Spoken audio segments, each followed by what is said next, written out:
Saya tanya aja langsung sama sumbernya. Siapa 8 malaikat yang menjunjung tinggi aras itu? 1, malaikat Munkar dan Nakir. Yang bertanya di kuburan. Kuburan itu adalah tubuh kita. Di sini ada pertanyaan. Sebetulnya siapa Allah saya? Siapa Rasul saya? Karena syahadat itu kan 2. Asyhadu alla ilaha illallah wa asyhadu anna Muhammadar Rasulullah. Yang disaksikan 2, Allah dan Rasulnya. Kalau ada yang disaksikan, harus ada yang menyaksikan. Siapa yang menyaksikan? Aku. Berarti 1 menyaksikan 2.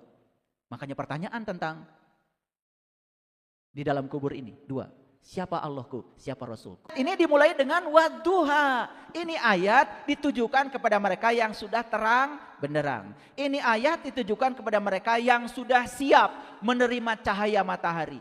Dia yang sudah keluar dari kamar tidurnya. Dia yang sudah keluar dari semua penghalang-penghalang. Sehingga sinar matahari pagi itu datang kepada dia. Tapi ingat, yang saya maksud bukan sekedar sinar matahari itu. Karena matahari ada 2 kata Quran. Robul masrikoin, warobul magribain. 1 matahari jasmani, 1 matahari ruhani. Saya yakin matahari jasmani semua sudah tahu. Semua sudah merasakannya. Tetapi matahari ruhani belum tentu sudah bisa merasakannya. Itulah pentingnya kita kenal jati diri. Jangan tertutup lagi mata kolbunya. Karena apa? Di dalam diri kita itu ada matahari ruhani. Terang benderang. Maka di Quran surat Al-Kahfi dikatakan, kamu akan melihat matahari terbit dari gua di sebelah kanan. Dan matahari akan tenggelam ke sebelah kiri. Dan kamu akan menyaksikan tempat yang amat luas di dalam gua itu. Bapak Ibu kalau sudah mengalami ayat itu, keren. Ternyata di dalam diri kita itu luas tanpa batas. Makanya yang sudah luas tanpa batas, dia siap menerima apapun. Perhatikan saya Bapak Ibu, yang rumahnya tipe 21 tidak bisa menampung semua barang-barang. Betul nggak? Baru datang lemari sama kursi aja udah sesak. Beda kalau yang rumahnya tipe 2100 meter. Betul nggak? Ya, lemari datang, oke. Ya, sofa datang, oke. Tempat tidur datang, oke. Barang apapun datang, oke. Kenapa? Karena luas. Apalagi kalau bisa seluas bumi dan langit. Makanya di dalam Quran dikatakan surga itu seluas langit dan bumi. Ngerti maknanya? Kalau kita seluas langit dan bumi, kita bisa menerima semua orang apa adanya tanpa memilah-milah. Itulah surga. Saya terima orang yang menghina saya apa adanya. Saya terima orang yang menyanjung-nyanjung saya apa adanya. Saya terima orang yang menyakiti saya apa adanya. Saya terima semua orang yang baik pada saya apa adanya. Saya sudah menyiapkan ruang seluas langit dan bumi. Saya biarkan mereka ada di ruang itu apa adanya. Saya cuma jadi penonton saja. Gak sakit hati, gak marah, gak tersinggung. Surga bukan Bapak Ibu. Makanya surga seluas langit dan bumi. Kalau ingin dapat surga, ya harus seluas langit dan bumi. Gitu gak Bapak Ibu? Gitu apa belum? OTW mulu. Oke, lanjut. Wala saufa yu'tika rabbuka fataddo. Dan kelak Tuhanmu pasti memberikan karunia-Nya kepadamu, lalu kamu menjadi puas. Nah, sebetulnya bukan puas, kalau bahasa Arabnya fatardo itu artinya kamu menjadi ridho.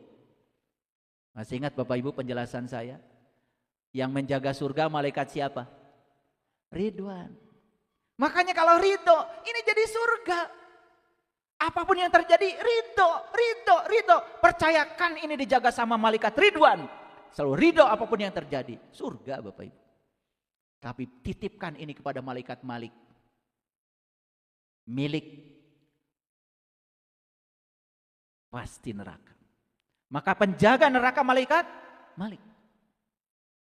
Ada orang ngambil singkong cuma daunnya aja, langsung ngambil golok. Marah-marah. Karena milik. Merasa memiliki.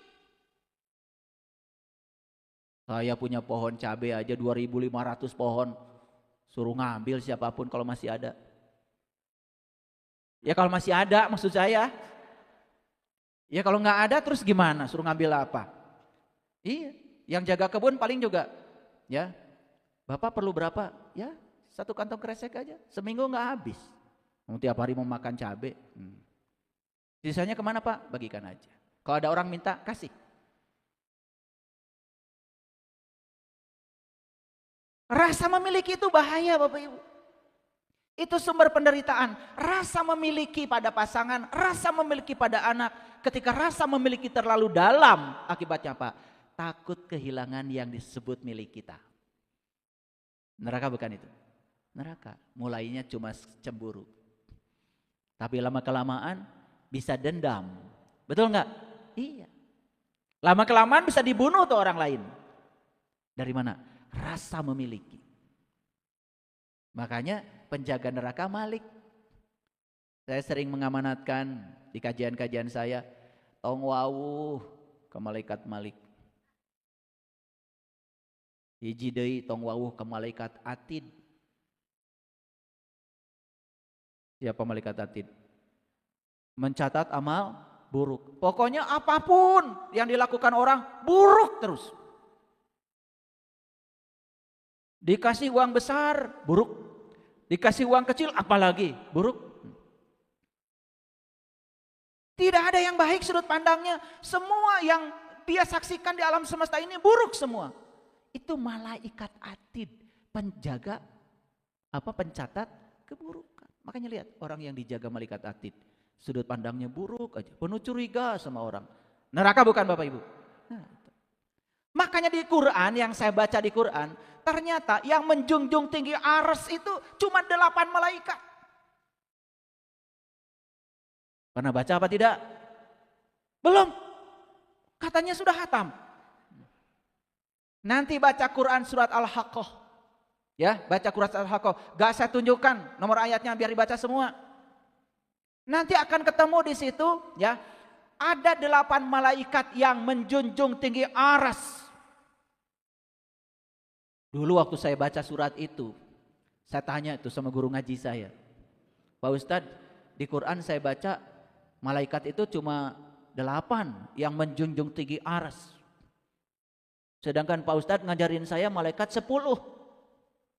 Tapi kata Quran cuma 8 yang menjunjung tinggi arsy. Ada surat apa? Nih surat Al-Haqqah. Baru baca ternyata.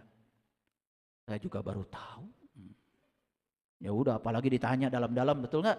Ya udah, lewat aja. Makanya saya tanya aja langsung sama yang memilikinya. Saya tanya aja langsung sama sumbernya. Siapa 8 malaikat yang menjunjung tinggi arsy itu? 1, malaikat Munkar dan Nakir. Yang bertanya di kuburan. Kuburan itu adalah tubuh kita. Di sini ada pertanyaan. Sebetulnya siapa Allah saya? Siapa Rasul saya? Karena syahadat itu kan 2. Asyhadu alla ilaha illallah wa asyhadu anna Muhammadar Rasulullah. Yang disaksikan 2, Allah dan Rasulnya. Kalau ada yang disaksikan, harus ada yang menyaksikan. Siapa yang menyaksikan? Aku. Berarti 1 menyaksikan 2. Makanya pertanyaan tentang di dalam kubur ini 2. Siapa Allahku? Siapa Rasulku? Makanya ada 2 malaikat, Munkar dan Nakir. Keren banget. Di sini Bapak Ibu, pertanyaan tuh di sini. Di sini. Kuburan tuh di sini. Siapa yang terkubur? Yang terkubur adalah diri sejati kita, jiwa kita. Jiwa kita harus kenal sama Allahnya, jiwa kita harus kenal pada Rasulnya, baru syahadat kita. Mantap. Kalau syahadat sudah sampai di tingkat itu, gak mungkin menyakiti orang lagi. Gak mungkin berbohong lagi. Gak mungkin menghujat orang lain lagi. Gak mungkin. Yang suka menghujat itu karena syahadatnya cuma di mulutnya aja. Belum sampai di kolbunya. Maaf, saya harus bicara ini. Sedih saya lihat bangsa ini. Korupsi di mana-mana. Bahkan kuota haji yang katanya perjalanan suci, perjalanan rohani pun dinodai. Dan itu yang melakukan adalah orang-orang yang katanya beragama. Menyebut-nyebut nama Tuhan, tapi tidak tahu yang disebut. Bukan Tuhan yang dia bohongi, dirinya sendiri pun dibohongi. Mengerikan. Sedih saya. Bahkan Indonesia dapat juara lagi Bapak Ibu. Baru dapat kemarin hasil risetnya, terkirim sama saya. Ternyata Indonesia masyarakatnya negara yang paling malas berjalan kaki. Juara lagi. Juara 1 Bapak Ibu. Juara 2-nya Arab Saudi. Juara 3-nya Malaysia. Juara 4-nya Filipina. Bayangkan ya, rata-rata orang Indonesia berjalan kaki dalam sehari kurang dari 3.300 langkah. Sedangkan di negara-negara yang sehat, rata-rata mereka itu jalan kakinya udah di atas 15.000 langkah. 3.000 langkah Bapak Ibu, 3.300 langkah. Malas. Padahal kalau ingin sakit kepala sembuh, jalan kaki. Kalau ingin asam urat sembuh, jalan kaki. Ingin diabetes sembuh, jalan kaki. Darah tinggi ingin sembuh, jalan kaki. Coba.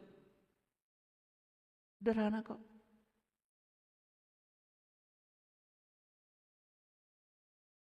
Sudah cari sendiri ya, nomor 5 sampai 10 cari sendiri. Klik aja ya, negara yang paling malas jalan kaki, nanti keluar tuh. Sekarang juga bisa.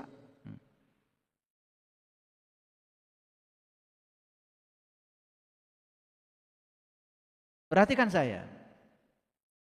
Wala saufa yu'tika rabbuka fatardo, dan kelak Tuhanmu pasti memberikan karunia-Nya kepadamu lalu kamu menjadi ridho. Apa artinya? Apapun yang terjadi, sekalipun tidak disukai oleh kita, tapi kita percaya pada kebijaksanaan Allah, percaya cinta kasih-Nya Allah, ridho. Makanya kalau sudah ridho, pasti diridhoi oleh Allah.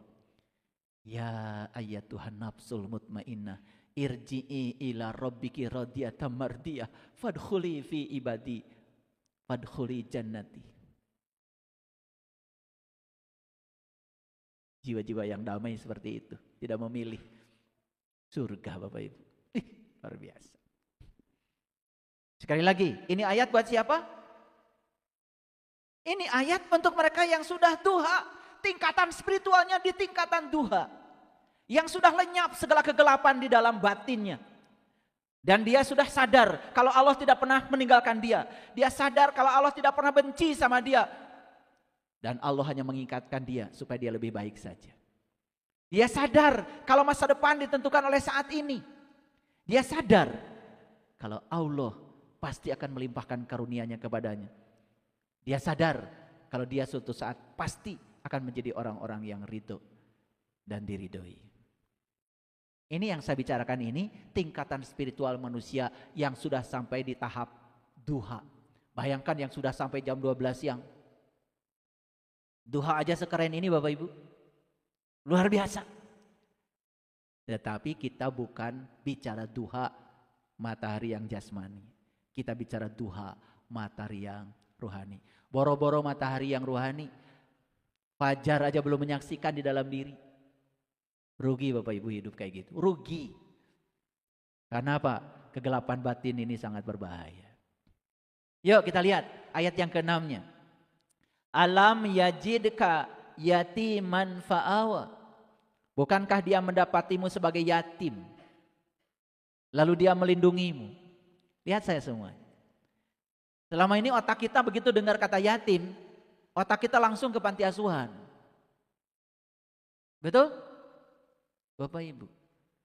Yatim itu ya, yatim itu yang tak beribu, yang tak berbapak. Siapa di dunia ini yang ibu bapaknya abadi? Siapa? Siapa? Presiden Prabowo, ibu bapaknya masih ada? Presiden Prabowo yatim bukan? Yatim? Kasihan ya Presiden Prabowo yatim. Harus disumbang. Orang terkaya di Indonesia, 10 orang terkaya di Indonesia, itu ibu bapaknya mungkin sudah tidak ada. Yatim gak mereka Bapak Ibu? 10 orang terkaya di Indonesia, yatim. Harus disumbang. Selama ini kita memikir yatim itu yang gak ada ibunya, gak ada bapaknya. Semua kita juga semuanya pasti suatu saat tidak beribu, tidak berbapak Bapak Ibu.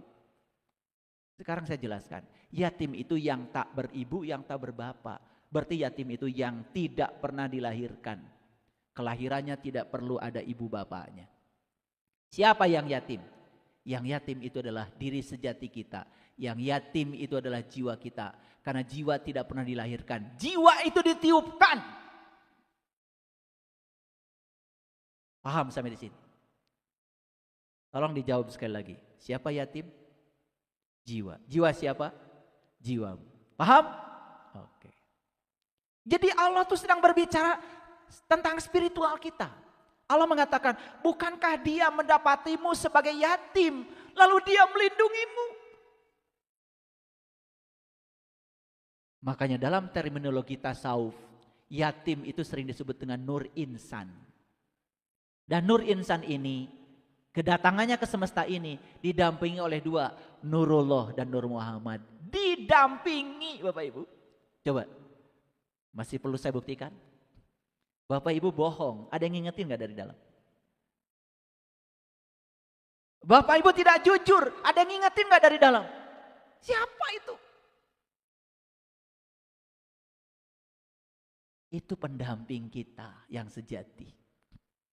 Karena Allah tahu kamu dalam keadaan yatim, maka aku dampingi, aku lindungi. Cuman kamu saat dilindungi dan didampingi sering mengabaikan. Saya yakin tidak akan ada orang masuk penjara karena korupsi kalau dia mau mendengarkan dari dalam dirinya. Ada yang mengingatkan. Ayo jujur Bapak Ibu. Yakinlah di ruangan ini semua pernah bohong kan? Jujur kan? Ada yang mengingatkan dari dalam. Diikuti apa tidak? Kadang. Luar biasa. Wa wajadaka dolan fahada. Bapak Ibu lihat saya dulu. Pernah gak baca ayat ini?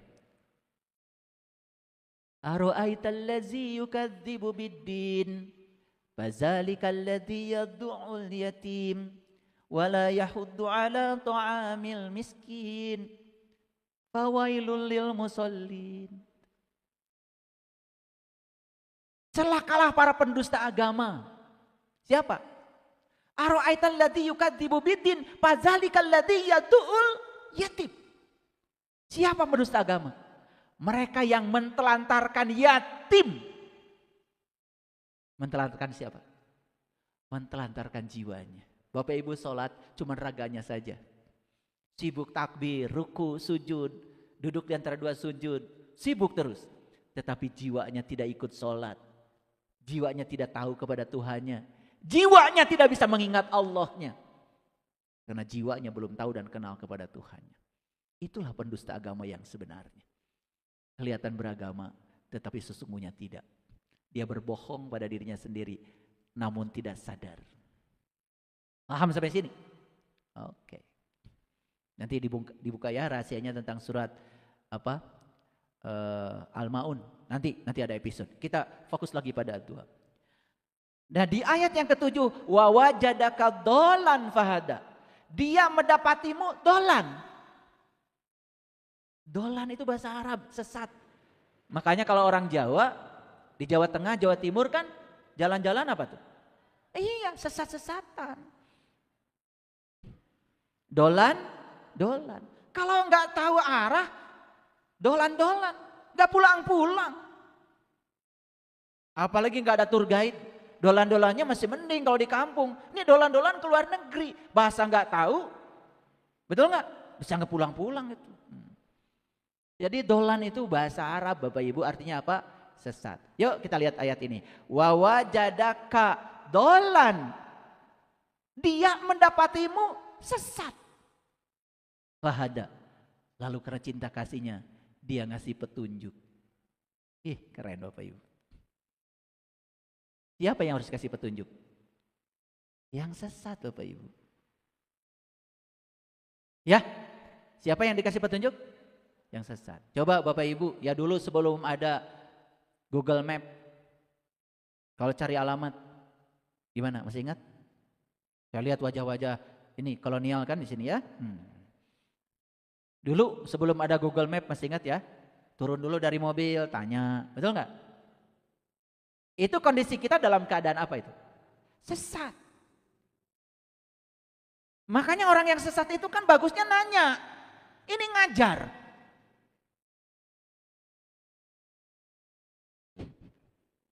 Orang sesat itu harusnya tahu diri, nanya. Nanya sama yang tahu. Ini malah ngajar. Dek, jalan ke gedung sate lewat mana? Bapak siapa? Saya mau ngasih pencerahan, Dek, di gedung sate. Boleh tahu Pak, pencerahan yang mau Bapak sampaikan apa? Jalan menuju surga, Dek. Ah, Bapak main-main aja. Ke gedung satenya Bapak nggak tahu. Mau ngasih pencerahan jalan menuju surga.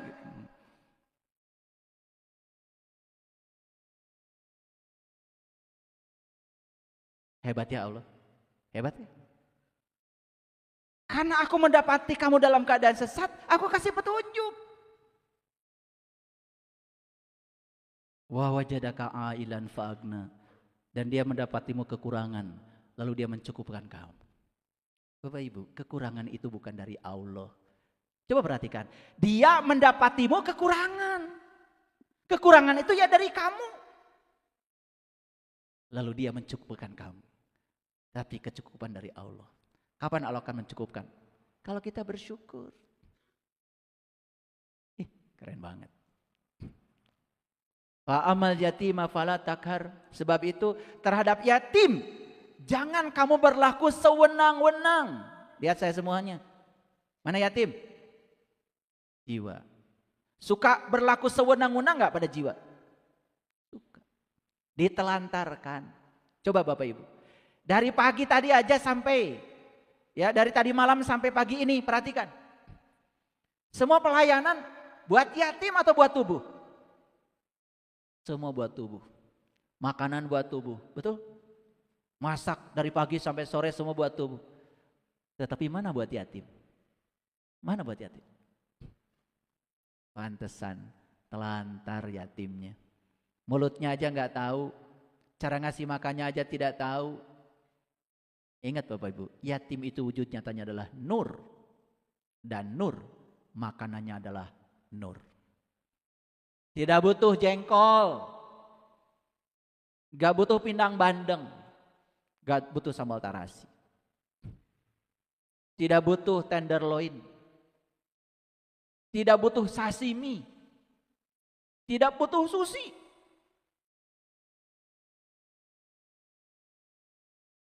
Jujur Bapak Ibu, sudah tahu cara ngasih makan sama yatim? Kalau ngasih makan sama yang di panti asuhan, semua kita juga udah tahu, sumbang beras aja.